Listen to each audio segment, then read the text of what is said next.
Hello everyone and welcome back to the channel. So आज हम thermochemistry से कुछ इंपॉर्टेंट क्वेश्चन करने वाले हैं। सो क्वेश्चन 1 है, the heat evolve in the combustion of methane is given by equation this. So आपको एक इक्वेशन दे रखी है, किसकी? मीथेन की। सो मीथेन को जब भी आप ऑक्सीजन के साथ कंबस्ट करोगे तो carbon dioxide and water produce होएगा, जिसकी आपको यहाँ पर एनर्जी इतनी दे रखी है। आपको क्या निकालना? Gram of methane would be required to produce इतने kilo joule of heat of combustion. तो इसका क्या मतलब है कि यहाँ पर देखो आपको निकालना how many grams of methane, कितने ग्राम्स ऑफ मीथेन की ज़रूरत होगी। तो इस टाइप के क्वेश्चन में क्या करते हैं, क्वेश्चन पहले अच्छे से पढ़ लो। अब देखो कैसे करेंगे। बेसिक है, जैसे हम यूनिटरी मेथड से क्वेश्चन को सॉल्व करते हैं तो हम उसे भी ऐसे ही करेंगे मैथ्स में जैसे। अब ग्राम ऑफ मीथेन हमें दे रखा है, हमें ग्राम ऑफ मीथेन फाइंड आउट करना है, इतने जो किलो जूल ऑफ एनर्जी जो हमें गिवन है। ठीक है, अगर मैं 1 मोल की बात करूं तो मेरे पास जो मीथेन है, अगर वो मेरे पास 1 मोल है, 1 मोल ही है, ठीक है, 1 मोल मीथेन में इतनी एनर्जी जो है लग रही है, इसको इसी को तो हम कंबस्ट कर रहे हैं, तो इसी के जो किलो जूल की एनर्जी है, तो 1 किलो जूल के लिए इतने मोल्स की मुझे रिक्वायरमेंट होएगी।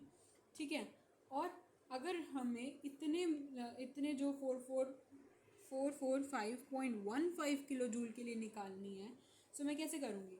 मैं कहूँगी कि मेरे पास 1 मोल के लिए इतनी है जो मेरे को गिवन है, तो मैं 1 किलो जूल के लिए इतने मोल्स निकाल लिए, तो इतने के लिए कितने मोल्स की रिक्वायरमेंट होगी? इतने की।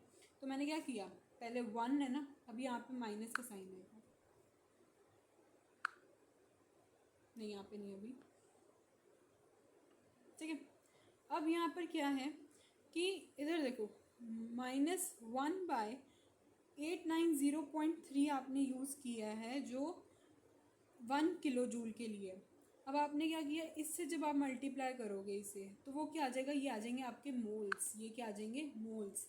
ये मोल्स थोड़ी ना पूछे हमसे, तो ग्राम पूछा है, तो मोल्स को ग्राम में कैसे करेंगे? तो मोल्स को आप मल्टीप्लाई कर दो, कितने ग्राम ऑफ मीथेन हैं, तो आपको डायरेक्ट मिल जाएगा ग्राम ऑफ CH4। तो क्या करना है कि उसको आपको मल्टीप्लाई कर देना 16 से, जो मास है किसका? मीथेन का। मीथेन के मास से मल्टीप्लाई कर दो। तो मोल्स को जब भी आप मास से मल्टीप्लाई करोगे ना, तो आपको मिल जाएगा कि ग्राम्स, क्या मिल जाएंगे? Grams of methane. यानी आप 8 ग्राम्स, आपका आंसर आ जाएगा 8 gram of methane would be required to produce 445.15 kilo joule of heat of combustion. All right, so ये पार्ट 1 था। अब आगे पढ़ें। आगे इसका सेकेंड पार्ट के क्वेश्चन, सेकेंड पार्ट है, how many grams of carbon dioxide would be form when 445.15 kilo joule of heat is evolve. तो दोनों सेम ही है। सेम क्यों है? यहाँ पर भी हमने वही किया, दोनों नेगेटिव के, ये तो कैंसिल हो जाएंगे। और क्या आएगा यहाँ पर? बात किसकी कर रहा है? कार्बन डाइऑक्साइड की। तो आपको कार्बन डाइऑक्साइड के मास से मल्टीप्लाई करना है, आपके रिजल्ट आ जाएगा।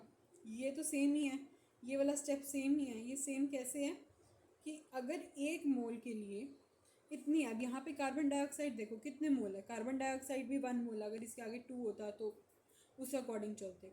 2 मोल्स के लिए अगर इतनी है तो 1 मोल के लिए दिस बाय दिस कर देते, ठीक है, तो हम उस अकॉर्डिंग चलते। बट यहाँ पर ये कितने मोल्स की है? 1 मोल की है। तो 1 मोल के लिए तो हमने निकाला था कि अगर ये 1 मोल की है तो हमारे पास इतने मोल्स आ जाएंगे। इतने मोल्स आ जाएंगे, इनटू में मल्टीप्लाई कर दो इसके मास से, तो ये आ जाएगा इसका ग्राम। ये आ जाएंगे इसके इतने ग्राम की हमें रिक्वायरमेंट है। ठीक है, तो इसका आंसर है 22। इसका था 8, इसका है 22। अब आगे देखो, What volume of oxygen at STP would be used in the combustion process A और B। तो इसमें क्या है कि जब आप मीथेन को इस ऑक्सीजन के साथ कंबस्ट करते हो, तो मीथेन तो 1 मोल है, ऑक्सीजन 2 मोल है, यानी 1 मोल अगर आपको मीथेन को कंबस्ट करना है, उसके लिए आपको 2 मोल ऑफ ऑक्सीजन चाहिए होंगे। अगर आप इसका हाफ कर दो, हाफ मोल ले लो, तो इसका भी हाफ होएगा, इसका भी 1 मोल होएगा। तो अब यहाँ पे क्वेश्चन में कहते हैं what volume of oxygen at STP would be used in the combustion process A और B। मीन्स आपको यहाँ पर 1 मोल ऑफ ऑक्सीजन के बारे में बताओ कि अगर 1 मोल ऑफ ऑक्सीजन जब आप STP पे उसका वॉल्यूम देखते हो तो क्या होगा। तो 1 इंटू 22.4 लीटर, जो STP कंडीशन है ये हमारी, तो आंसर आ जाएगा 22.4 litre at STP. Okay, so this was your question. Stay tuned for the another question.